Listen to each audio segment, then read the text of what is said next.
समस्तेरनन्तपर्यायै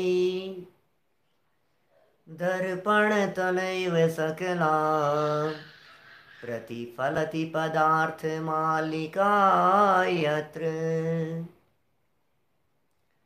परमागमस्य बीजं निषिद्धजात्यन्धसिन्दुर्विधानं सकलनयविलसितानां विरोधमथनं नमाम्यनेकान्तम् विरोधमथनं नमाम्यनेकान्तम्।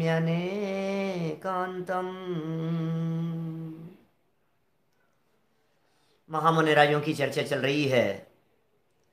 परिचय जयी मुनिराज, परिचयों को जीतने वाले, आनंद में मग्न रहने वाले, अस्थि में ही रहते हैं, अपनी मस्त रहते हैं, आनंदमय जिनका जीवन है, अतीन्द्रिय आनंदमय, सुख और शांतिमय, निरालंबी, किसी से कोई अवलंबन नहीं, किसी का कोई आश्रय नहीं, किसी से किसी तरह की कोई अपेक्षा नहीं, स्वावलंबी, स्वयं ही विहार करने वाले, आनंद में मग्न रहने वाले हैं। क्या है मुनिराजों का जीवन?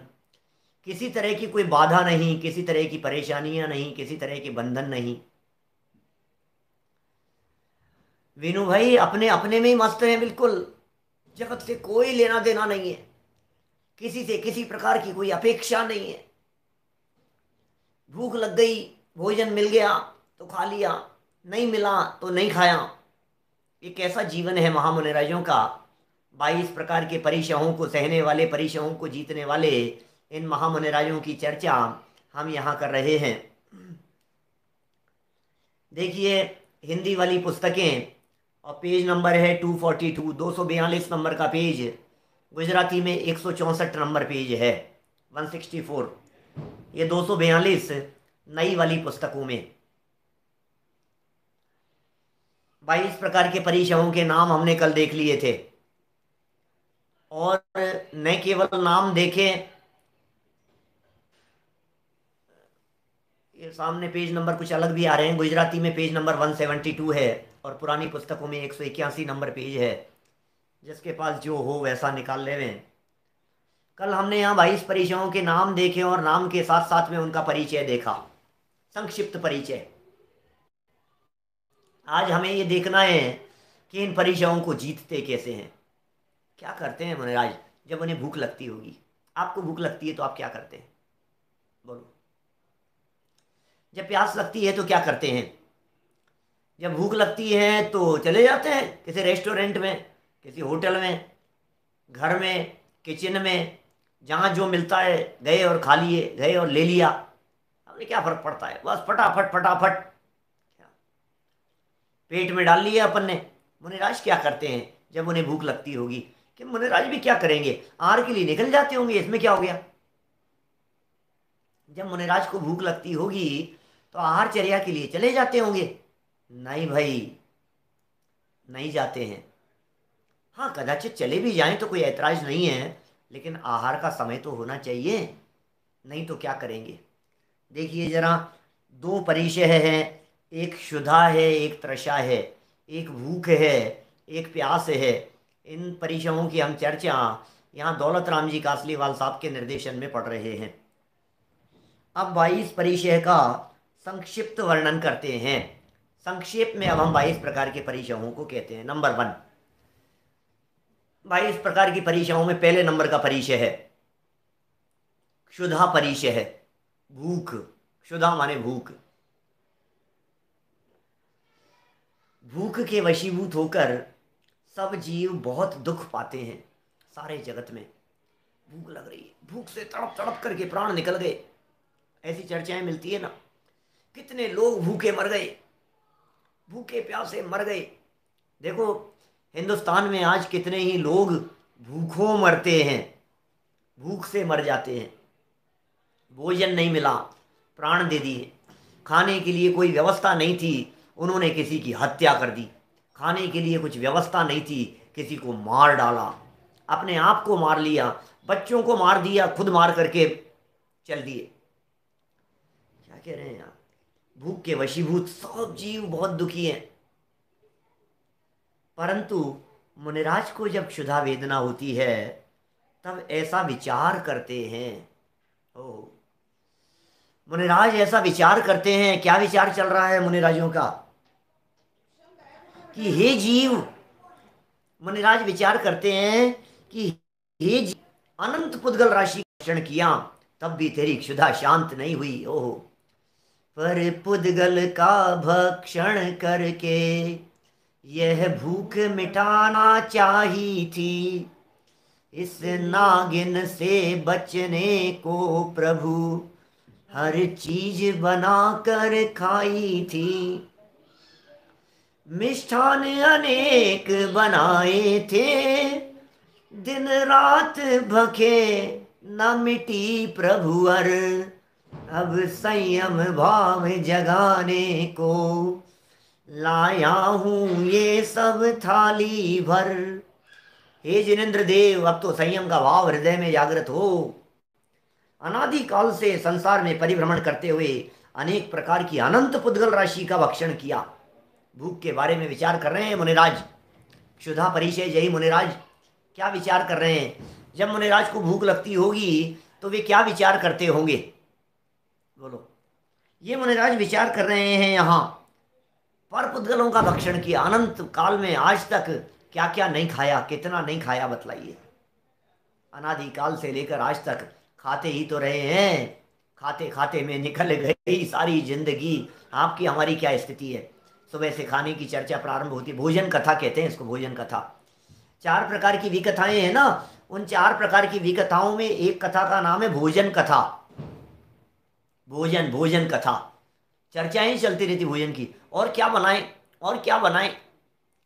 अरे अशुद्ध नहीं तो शुद्धता के नाम पर है, अशुद्ध नहीं तो इसके नाम पर कि कुछ ना कुछ स्पेशल नहीं, शुद्ध शुद्ध प्रासुक बनाओ, प्रासुक खाओ। वाह भाई वाह, खाने ही खाने के अंदर जिंदगी निकल रही है।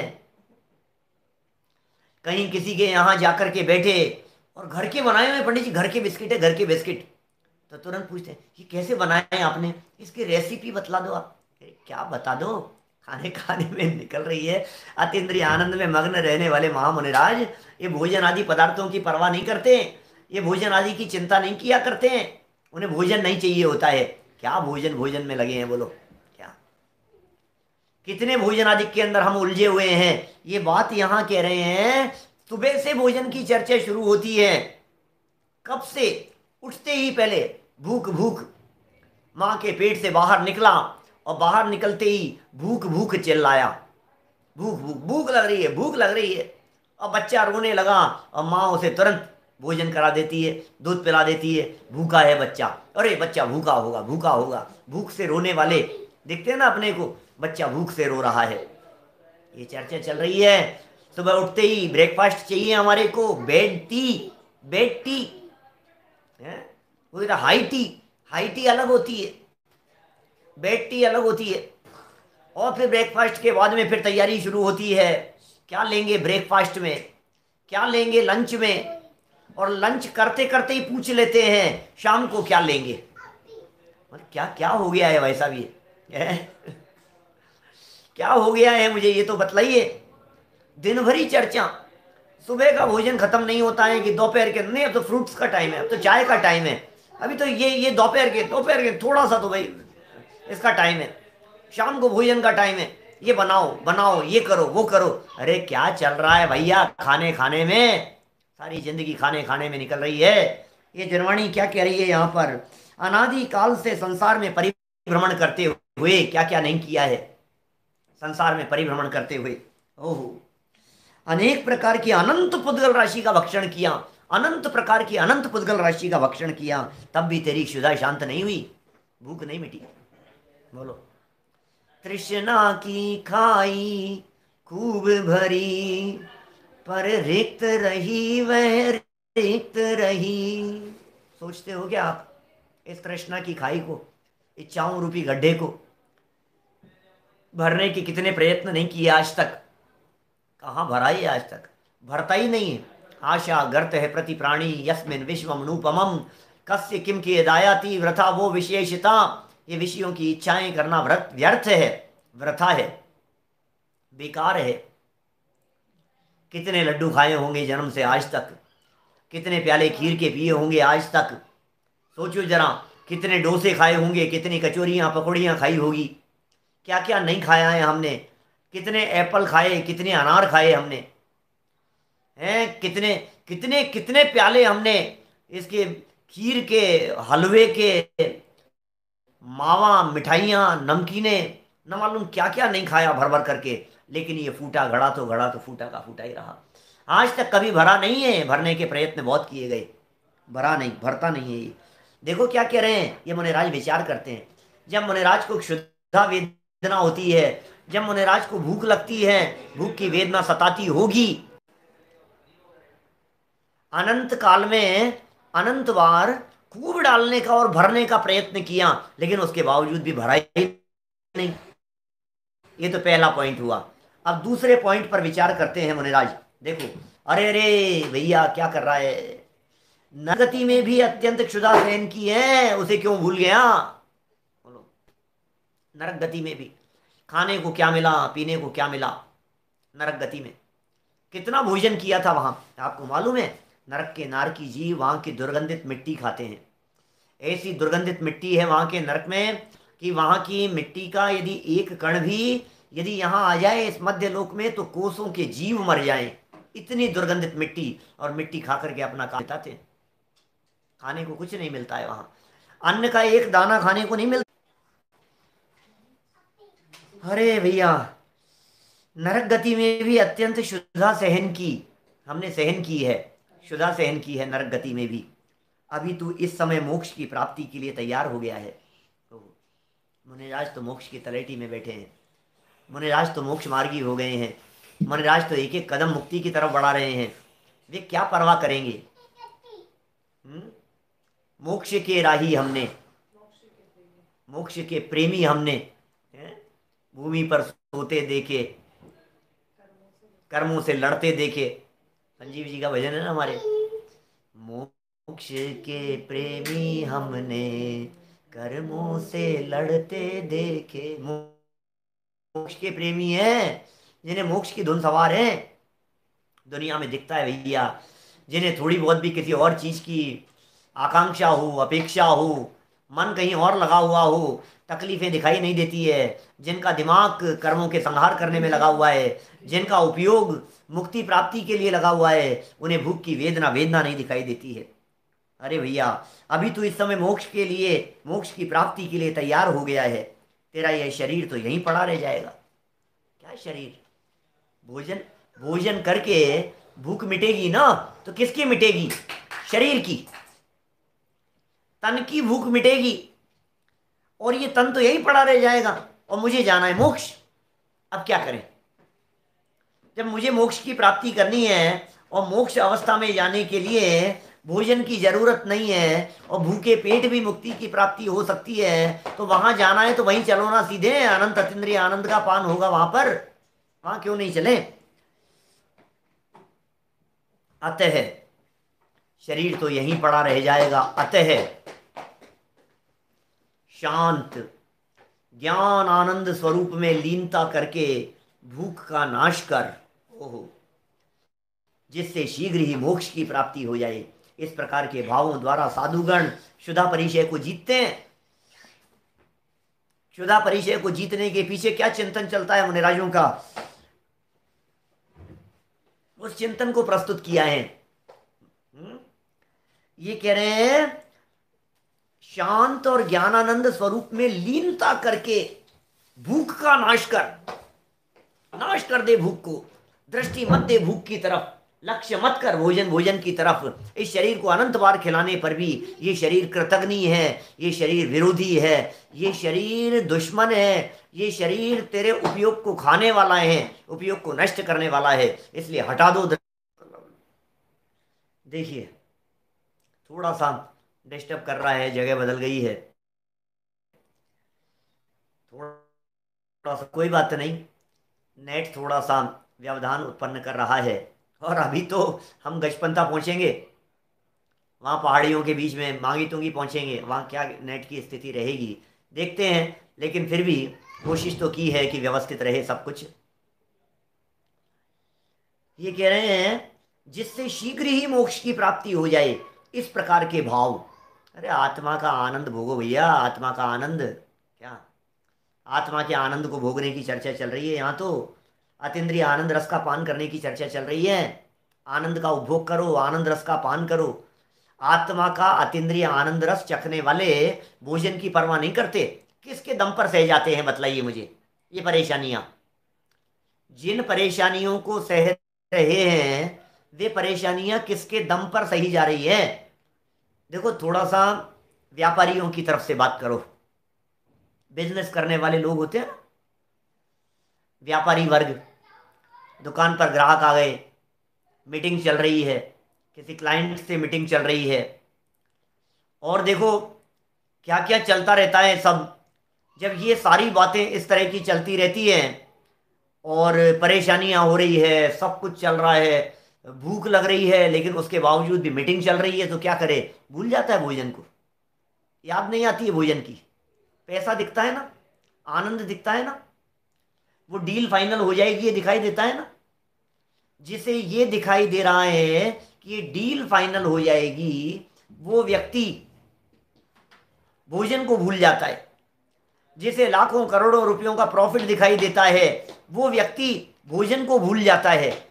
अब मुझे बतलाइए, जैसे अंदर का आनंद दिखाई दे रहा हो, वो भोजन को कैसे याद रखेगा है? वो कैसे याद रखेगा भोजन, उसे कैसे भोजन भोजन दिखाई देगा। आनंद दिख रहा है, अतीन्द्रिय आनंद दिख रहा है, अनंत सुख दिखाई दे रहा है, केवल ज्ञान दिखाई दे रहा है, मोक्ष की प्राप्ति दिखाई दे रही है। आप कल्पना तो कीजिए जरा, मुक्ति दिखाई दे रही है उनको, वे कैसे छोड़ देंगे।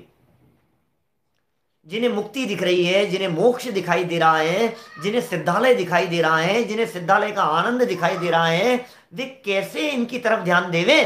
सोचो जरा। अब नहीं देंगे ध्यान, अब नहीं सोचेंगे, अब नहीं उपयोग लगाएंगे, क्योंकि आपके व्यापारी जब नहीं लगाते हैं दिमाग, तो वो कैसे लगा सकते हैं। सोचने वाली बात है, गंभीर बात है। देखिए जरा क्या कहते हैं यहाँ। क्षुधा की चर्चा हुई पूरी, तृषा की चर्चा को प्रारंभ करते हैं। तृषा नाम का भी एक परिचय है। यहाँ तो प्रकरण इन्होंने कुछ ज़्यादा लिखा नहीं है, लेकिन भूख और प्यास के संदर्भ में ऐसी ऐसी बातें लिखी है। परिचय यही मुनिराजों के संदर्भ में। सरवार सिद्धि का मैंने आपको हवाला दिया था। तत्वार सूत्र की टीकाओं में जहाँ जहाँ इन परिचयों की चर्चाएं आई है, ऐसे प्रकरण लिखे हैं। ओ 5-7 दिन तो मुनिराज उठे नहीं, सहज ही नहीं उठे भोजन के लिए। और फिर मुनिराज भोजन के लिए निकले, आहार चर्या के लिए। जब आहार चर्या के लिए निकले तो अंतराय, वो भोजन नहीं मिल रहा, विधि नहीं मिल रही है, विधि नहीं मिल रही है। अटपटी प्रतिज्ञाएं लेकर के निकले, विधि नहीं मिल रही है, फिर आकर के बैठ गए। दूसरे दिन फिर गए, फिर विधि नहीं मिल रही है, आकर के बैठ गए। तीसरे दिन फिर गए, विधि नहीं मिल रही है। 2-5-10 दिन ऐसे ही निकल गए, विधि नहीं मिली। अचानक विधि मिल गई। अब तो आहार होगा, अब तो विधि पूर्वक आहार हो जाएगा ना। कि अब आहार लेना शुरू किया और एक ग्रास भी मुंह में नहीं गया था कि अंतराय हो गया। ओहो, अंजलि छोड़ करके वापस आ गए। शुदा परिचय जय मुनिराज, फिर भी भोजन संबंधी विकल्प नहीं आते उन्हें, विकल्प टूट गया, निर्विकल्प आनंद में मग्न रहते हैं। कैसी कैसी परिस्थितियां बनती है आप देखिए। ये सब होंगे इस तरह की परिस्थितियां, इसलिए परिचय सहने की सामर्थ्य ये मुनि बनने के लिए अनिवार्य शर्त बतलाई गई है। न मालूम क्या क्या परिस्थितियां बनेगी, नहीं मिलेगा भोजन। आज अंतराय हो गया, भोजन लेने के पहले ही नहीं ले पाए, वापस लौट करके आ गए। दूसरे दिन फिर, अब फिर विधि नहीं मिल रही है, फिर विधि नहीं मिल रही है। सोचो क्या स्थितियां होगी। विधि मिल जाए, निरंतराय भोजन चल रहा हो और चलते चलते फिर अंतराय आ जाए, 2 घास खाए और फिर अंतराय आ गया। अरे भैया क्या करें, कोई बात नहीं, फिर भी शांत रहते हैं। किसके दम पर शांत रहते हैं? अपने स्वभाव के अवलंबन के दम पर शांत रहते हैं। गायक स्वभाव के अवलंबन शांति रहती है, इसके अलावा शांति का कोई उपाय नहीं है। इसी तरह की चर्चाएं कुछ यहाँ देखिए। तृषा के संदर्भ में क्या कहते हैं? प्यास लग रही हो तो क्या करें, बहुत तेज प्यास लग रही है। जरा सुनो क्या सोचते हैं। सभी जीव प्यास से बहुत दुखी हैं, दुखी होते हैं। देखो भूख बर्दाश्त हो जाती है, प्यास बर्दाश्त नहीं होती, ध्यान देना। भूख सहन कर लेता है व्यक्ति, उपवास कर ही लेते हैं ना, लेकिन जब निर्जल उपवास की बात आती है तो फिर थोड़ा सा घबराता है, नहीं निर्जल कैसे चलेगा, बिना पानी के कैसे चलेगा। कहते हैं ना हमारी बॉडी में 70% पानी है, पानी पानी है। भोजन बिन चल सकता है लेकिन पानी बिना नहीं चल सकता है। इन मुनिराज की चर्चा चल रही है भैया। सभी जीव प्यास से बहुत दुखी होते हैं, और मुनिराज, मुनिराज को प्यास लगती होगी कि नहीं? मुनिराज प्यास से कितने दुखी होते होंगे, कितने पीड़ित होते होंगे। ये कहते हैं अकेला प्यास नहीं, जरा प्रकरण तो सुनो, प्रकरण तो सुनो क्या कहते हैं। मुनिराज ग्रीष्म ऋतु में पर्वत के शिखर पर रहते हैं। लो, भयंकर गर्मी है, ऊपर से आग बरस रही है, अंदर से पानी सूख गया है, कंठ सूख गए हैं, शब्द बोले नहीं जा रहे हैं, पानी की डिमांड नहीं है, पानी नहीं मांग रहे हैं। ये द्रव्यलिंगी मुनिराजों की चर्चा नहीं चल रही है बुरीचा जी साहब, बोलो। ये भावलिंगी मुनिराजों की चर्चा चल रही है, ये हमारे महामुनिराजों की चर्चा चल रही है। छठे सातवें गुणस्थानवर्ती महामुनिराज कैसे होते हैं ये महामुनिराज? ये कह रहे हैं मुनिराज ग्रीष्म ऋतु, गर्मी का महीना, और पर्वत के शिखर पर रहते हैं। वहां अनेक उपवास धारण करने के कारण उन्हें तृषा की बाधा उत्पन्न होती है। अनेक अनेक उपवास कर लिए, तृषा की बाधा, गर्मी है, फिर भी वे धीर वीर साधु इस प्रकार की भावना करके मन में समाधान लाते हैं। कि क्या समाधान लाते हैं? समाधान बाद में पढ़ेंगे, पहले परिस्थिति की कल्पना कीजिए। ये उस परिस्थिति की कल्पना कीजिए, पीने के लिए पानी नहीं है, 2 बूंद पानी नहीं है, भोजन कदाचित ऐसा किया हो। अभी देखो भोजन भी बहुत महत्वपूर्ण है। क्या आहारचर्या के लिए गए, गरिष्ठ भोजन कर लिया, पानी मांग रहा है, इस तरह का भोजन होता है ना बहुत सारे, गर्मी गर्मी का भोजन, पानी मांगता है अंदर से, प्यास लग रही है। भोजन भोजन के ऊपर भी बहुत निर्भर करता है किस तरह का भोजन है। गर्मी का मौसम, जेठ माह की गर्मी, ऊपर से सूर्य तप रहा है, नीचे से धरती आग उगल रही है, नंगे पांव चल रहे हैं, ऊपर से भोजन ऐसा करने में आ गया है जो कंठ में पानी मांग रहा है। ओहो, पित्त कुपित्त भोजन है, क्या कहें। यहाँ ऐसे प्रसंग बनने पर भी 1 बूंद पानी की चाहिए नहीं, उनको चाहिए नहीं, डिमांड नहीं कर रहे हैं। कंठ सूख रहे हैं तो सूख रहे होंगे, अरे सूखने दो, कोई बात नहीं, हमें जरूरत नहीं है, हमें नहीं पीना है पानी। पानी का विकल्प मात्र नहीं आए भाई साहब, सुनो तो सही। अभी पानी नहीं पीना है ऐसा विचार करने वाला तो द्रव्यलिंगी की श्रेणी में चला गया। इतनी इतनी प्यास लग रही है, इतनी प्यास लग रही है, नहीं नहीं मैं तो मुनि हूं, मैं कैसे पानी पी सकता हूं। ये चर्चा तो सुबह चल रही है, मोक्ष मार्ग प्रकाशक का विषय है ये तो। अभी ये जो बात कह रहे हैं, ये कह रहे हैं पानी के संबंध में उपयोग नहीं जाए, तृषा संबंधी ज्ञान में उपयोग नहीं जाए, ये बात कह रहे हैं यहां। भूख के संदर्भ में, क्षुधा के संदर्भ में विकल्प मात्र खड़ा नहीं हो, इसका नाम है परिचय जय। कैसे जीतते होंगे भाई साहब, कैसे जीतते होंगे, क्या करते होंगे वे मुनिराज, करते क्या है समझ में नहीं आ रही है हमारे को, गले नहीं उतर रही है पंडित जी ये बात, आखिर करते क्या हैं वे। सुनो जरा क्या करते हैं वो बताते हैं। फिर भी वे धीर वीर साधु, कभी कभी कैसा होता है प्राण निकलते हैं वैसा, पानी नहीं मिलता है तो। भोजन कितने दिन तक ना मिले, 10 20 50 दिन तो ऐसे सह जाए व्यक्ति बिना भोजन के, लेकिन पानी पर्याप्त मात्रा में मिलना चाहिए, पानी पर्याप्त मात्रा में मिलना चाहिए। लेकिन पानी नहीं मिल रहा है, चक्कर आ जाते हैं बिना पानी के। भोजन नहीं किया हो तो चक्कर नहीं आएंगे, और पानी नहीं पिया हो ना तो चक्कर आने लग जाएंगे, चक्कर खा करके गिर जाएगा, ऐसी स्थिति होती है, डिहाइड्रेशन हो जाता है बिना पानी के। फिर भी वे धीर वीर साधु, ओहो उनकी धीरता तो देखिए, उनका धैर्य तो देखिए, उनकी वीरता तो देखिए। धीरता और वीरता, धीरता में सहन शक्ति है और वीरता में नष्ट करना है। क्षुधा की वेदना को नष्ट कर देते हैं, ये उनकी वीरता है, और क्षुधा की वेदना को सहन कर जाते हैं, ये उनकी धीरता है। सहन शक्ति ये धीरता का नाम है। अकेले वीरता काम नहीं आती है, वीरता के साथ साथ में धीरता भी चाहिए। वीर तो बहुत होते हैं लेकिन धीर नहीं होंगे तो कैसे चलेगा काम। वीरता और धीरता दोनों उन मुनिराजों के साथ में हुआ करती है। क्या कह रहे हैं, ऐसे साधु इस प्रकार की भावना करके मन में समाधान लाते हैं। हे जीव, ओहो, संबोधन कर रहे हैं अपने आप को। हे जीव, तूने इस संसार में भटकते हुए सारे जगत का जल पी लिया, तो भी तेरी प्यास आज तक शांत नहीं हुई। ओहो, अनादिकाल से कितना जल पिया है? कितना दूध पिया है हमने, कितना पानी पिया है, कितने मटके खाली कर दिए, कितनी टंकियां की टंकियां खाली कर दी, जन्म से लेकर के आज तक की बात कर रहा हूं। है आपके पास में कोई हिसाब कि हमने कितना पानी पिया है? कितना पानी पिया है? घाट घाट का पानी पिया है। लोग तो इस प्रकार की बात करते हैं, एक दिन में 60 से 80 किलोमीटर तक कड़ी धूप में पैदल चलते हैं। नहीं, इतना तो नहीं चलते होंगे एडवोकेट साहब, इतना प्रैक्टिकल। देखो मैं आपको बतलाता हूं, हम तो पैदल चलते हैं ना बहुत, कई बार, तो हमें पूरा आइडिया है। 1 घंटे में, चलिए कोई बात नहीं, देखिए क्या कह रहे हैं।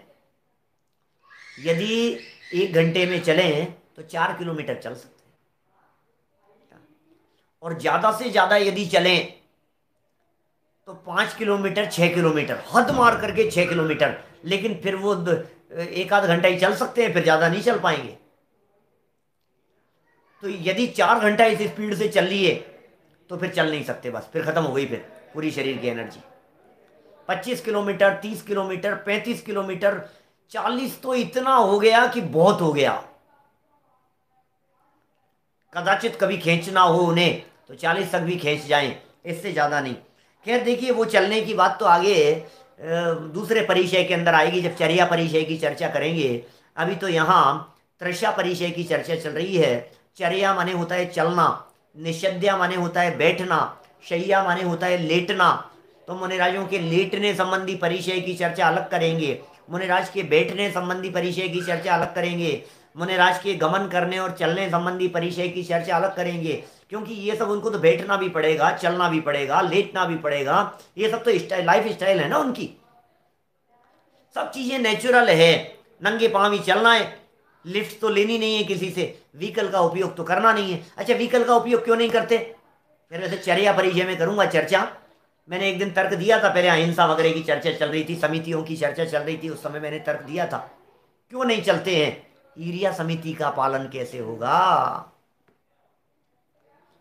4 हाथ जमीन देख करके मुझे चलना है, और मैं बैठ गया किसी डोली में, मैं बैठ गया किसी वाहन में।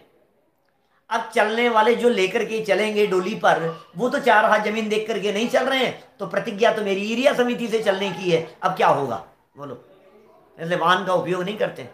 फिर करेंगे जब चर्या की चर्चा आएगी। अभी तो यहां देखिए क्या समाधान लाते हैं वे धीर वीर साधु। हे जीव, तूने इस संसार में भटकते हुए सारे जगत का जल पी लिया, तो भी तेरी प्यास, तो भी तेरी प्यास आज तक शांत नहीं हुई, आज तक शांत नहीं हुई। ये तो चर्चा चल रही है, यहां पर जल की बात चल रही है, तृषा वेदना की बात चल रही है। नहीं तो इसकी काम की प्यास, धन की प्यास, भोग की प्यास है, वैभव संपदा इकट्ठी करने की प्यास, भूख नहीं मिटती। ऐसा बोलते हैं, भूख प्यास। कितना भूखा है, कितना कमाएगा, कितना खाएगा, जोड़ जोड़ करके पेट भरता है, लेकिन पेटी नहीं भरती है। देखिए वही बात कह रहे हैं, आज तक शांत नहीं हुई तृष्णा। और कुछ विशेष बातें इसके संदर्भ में चिंतन की बात कह रहे हैं, तर्क प्रस्तुत कर रहे हैं। नरक गति को याद करो, सबसे बड़ी बात तो ये है। तिर्यंचों को याद करो, पशुओं को याद करो, नारकियों को याद करो, अपने अतीत को याद करो, अपनी भूतकाल की परिस्थितियों को याद करो। याद करो एक बार भूतकाल को, याद करो। याद नहीं है इसे। नरकों में ऐसी प्यास सही, वो गुजरा जमाना भूल गया। नरकों में ऐसी भूख सही, प्यास सही, वो गुजरा जमाना भूल गया। क्षुधा तृषा की चर्चा चल रही है ना, भजन की लाइनों में तो मार पड़ी है, लेकिन यहां तो चर्चा चल रही है क्षुधा और तृषा परिचय जय के संदर्भ में, परिचयों को जीत लेने वाले महामुनिराजों के संदर्भ में। यहाँ चर्चा चल रही है। अरे बताओ तो सही, अरे विचार तो करो हे चेतन आत्मा, एक बार शांत चित्त होकर के विचार कर, भूतकाल में क्या क्या नहीं किया है, क्या क्या नहीं पिया है, हैं? आलोक जी भाई साहब सही कह रहे हैं। ऐसे साधु सुगुरु कब मिली है, ऐसे साधु सुगुरु कब मिली है,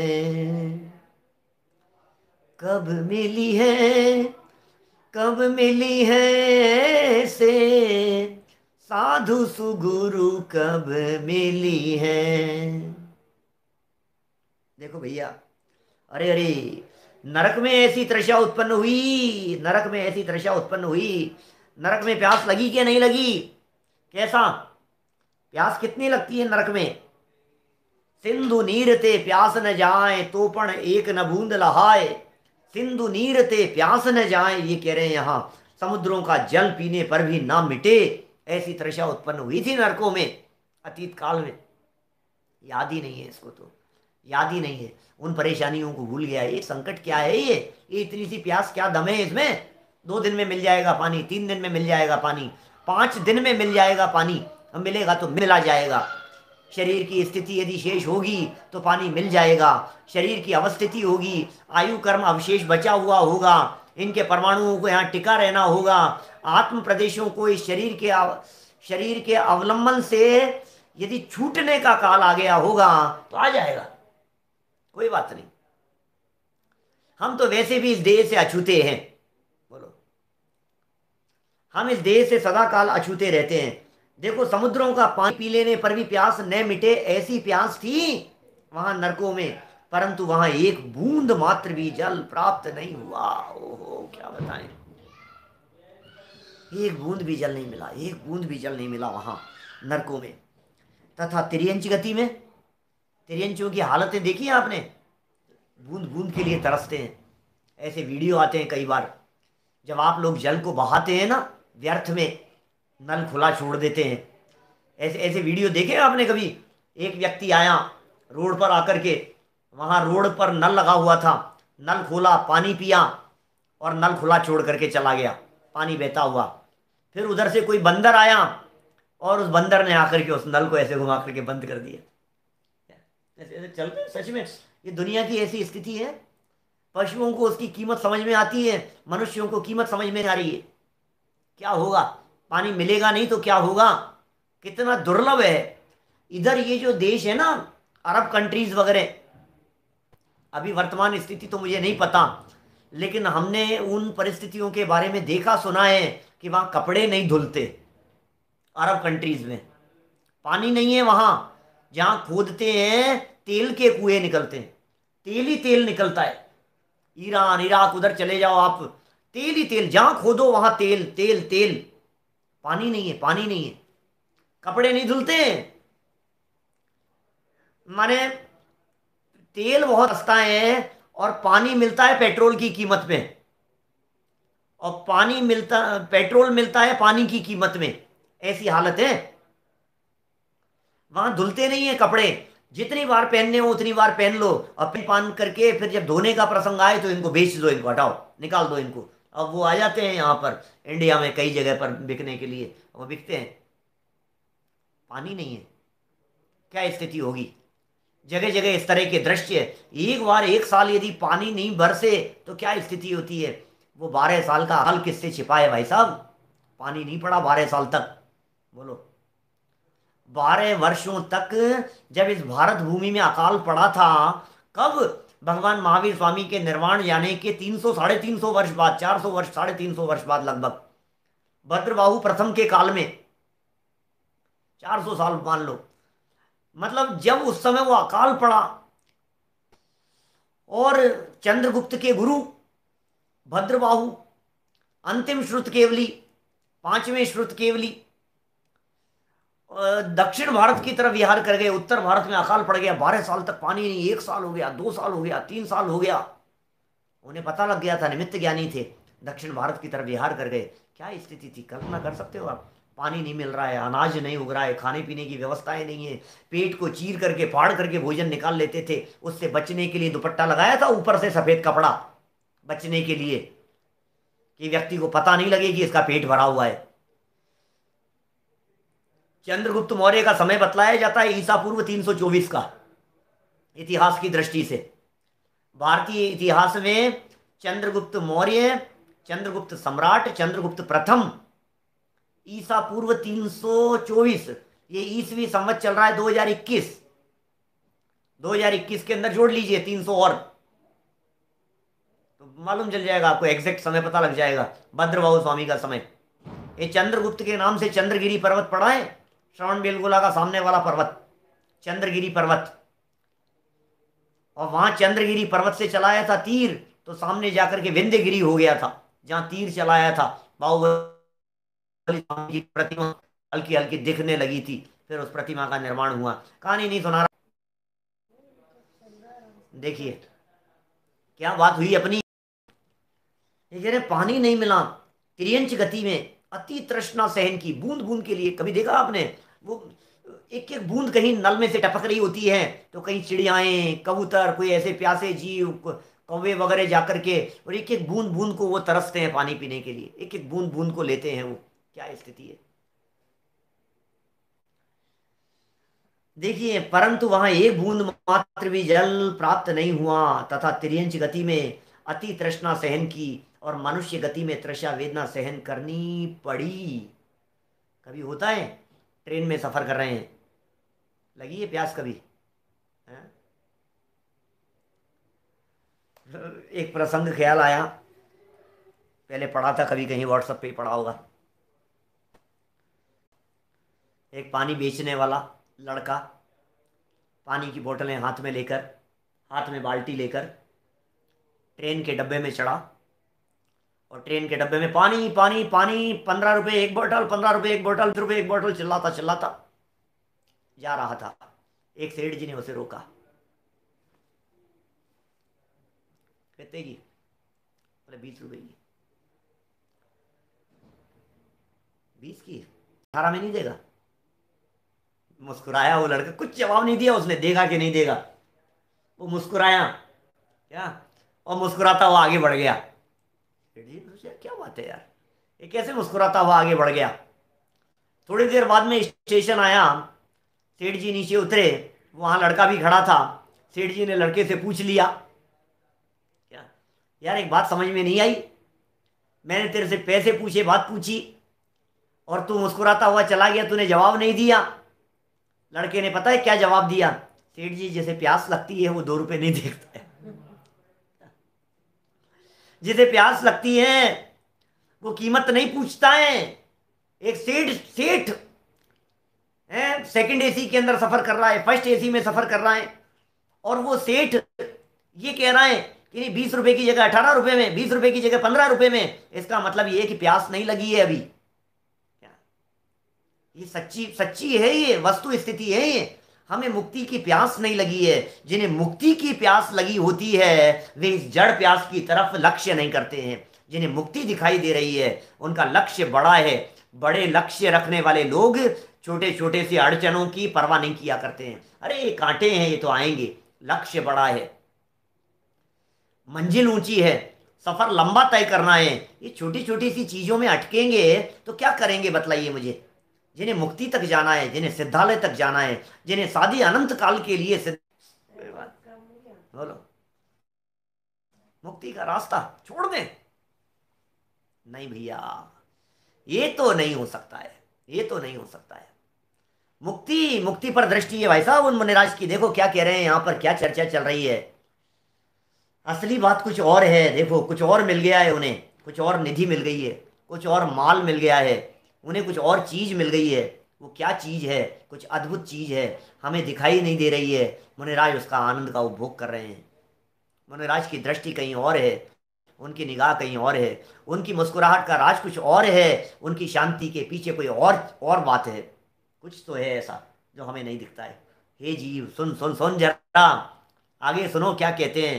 हे जीव तूने जगत वंद्य मुनि पद धारण किया है। हा हा हा, 3 लोक में पूज्य पद है भैया। अधो मध्य और ऊर्ध्व तीनों लोकों के अंदर पूजे जाते हैं ये पद हैं, पंच परमेष्टियों के पद। टॉप 5 कई बार बोलता हूं ना मैं, टॉप 5 में नाम है इनका। हे जीव, तूने जगत वंद्य मुनि पद धारण किया है, इसलिए इस तृषा परिचय को सहन करते हुए आत्म ध्यान में लग। इसे सहन करते हुए, कोई बात नहीं, जीत ले इसे, लग जा आत्म ध्यान में। इस तृषा परिचय को सहन करते हुए आत्म ध्यान में लग, जिससे ये तृषा सदा के लिए मिट जाएगी। ओहो, भोजन करके आज तक किसी की भूख नहीं मिटी, पानी पी करके आज तक किसी की प्यास नहीं मिटी। कितनी बार पानी पीवे, कितना पानी पी लेवे कि प्यास अब आगे कभी नहीं लगे।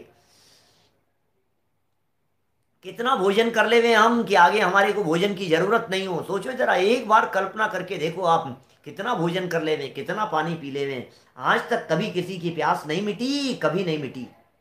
ये तृषा सदा सदा के लिए मिट जाए, कुछ ऐसा उपाय करो। ये भूख सदा सदा के लिए मिट जाए, ये प्यास सदा सदा के लिए मिट जाए। क्या है ऐसी अवस्था?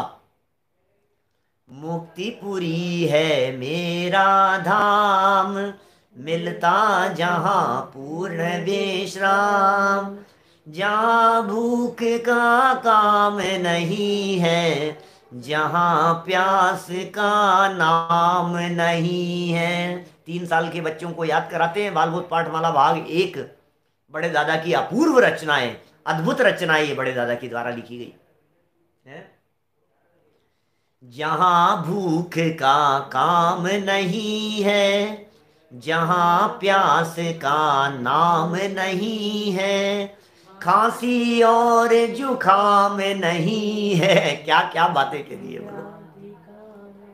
आदि व्याधि का काम नहीं है। सतशिव सुंदर मेरा धाम, शुद्धातम है मेरा नाम।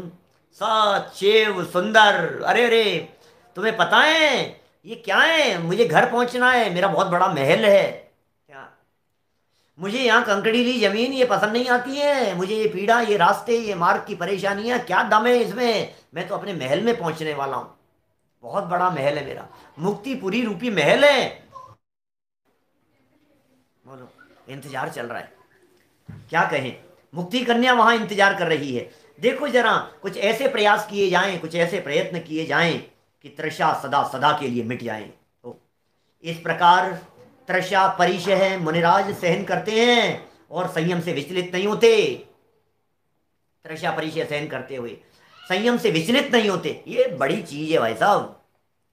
संयम के मार्ग में भूख प्यास की वेदनाएं और तकलीफें आती रहती है, छोटी मोटी तकलीफों की चिंता नहीं किया करते, परवाह नहीं किया करते छोटी मोटी तकलीफों की। आ रही होगी, कोई बात नहीं यार, चलेगी, कोई दिक्कत नहीं है, कोई दिक्कत नहीं है।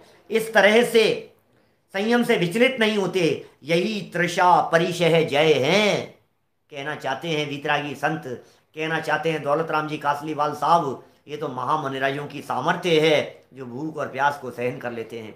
हमारे साथ भी परिस्थितियां बनेगी, कभी दिन में भोजन नहीं मिलेगा, कभी छना हुआ पानी नहीं मिलेगा, कहीं पीने के पानी की व्यवस्था नहीं होगी। जब आप सफ़र कर रहे होंगे, आप सहन करना, आप विचार करना, आप चिंतन करना इन सब बातों का। आप देखना नरकों में, त्रियंच गति के जीवों में हमने कैसी कैसी परिस्थितियां भूतकाल में नहीं सही है। जब आप विचार करेंगे, जब आप चिंतन करेंगे, तो आप भूख को भी बर्दाश्त कर पाएंगे, आप प्यास को भी बर्दाश्त कर पाएंगे। 22 प्रकार के परिचयों में से 2 परिचय की चर्चा की हमने, क्षुधा और तृषा। शेष परिचयों की चर्चा कल करेंगे। कल चर्चा को हम आगे बढ़ाएंगे यथा समय, है ना। अभी की बात को यहीं विराम देते हैं कि जब मुनिराज ऐसी परिस्थितियों को सहन कर सकते हैं, तो हम भी यथासंभव सहन करने का प्रयास करें। जनवाणी स्तुति। निज निधि निज में बताई, यह अनंत उपकार है, उसके लिए जिन वाणी माँ को वंदना शत बार है, वंदना शत बार है। सूचना थी छोटी सी एक, परसों से हमारा एक विधान शुरू हो रहा है। 64 रिद्धि विधान का आयोजन है, सायंकालीन सभा परसों से, पर मतलब 22 और 23 तारीख के लिए शाम 6:30 बजे शुरू होगी और 9:30 बजे तक चलेगी। विषय कुछ परिवर्तित करेंगे। परसों से 6:30 से 9:30 के बीच में अद्भुत आयोजन, भक्ति का आयोजन, 2 प्रवचनों का आयोजन, उसके बाद में कथा का आयोजन, ये लगातार 3 घंटे का आपको लाभ मिलेगा। दिनांक 22 और 23 जनवरी की मैं बात कह रहा हूँ। जरूर 3 घंटे उसका लाभ लेवें। और दिन में जो विधान का समय है वो सब तीनों दिन अलग अलग समय है, इसलिए मैं कुछ बोल नहीं पा रहा हूँ आपको। लिंक आप लोगों को मिल जाएगी, तो उसका भी आप लोग अवश्य यथा समय लाभ लेते रहें। चलिए, सो 9 बार नमोकार मंत्र कल यथा समय।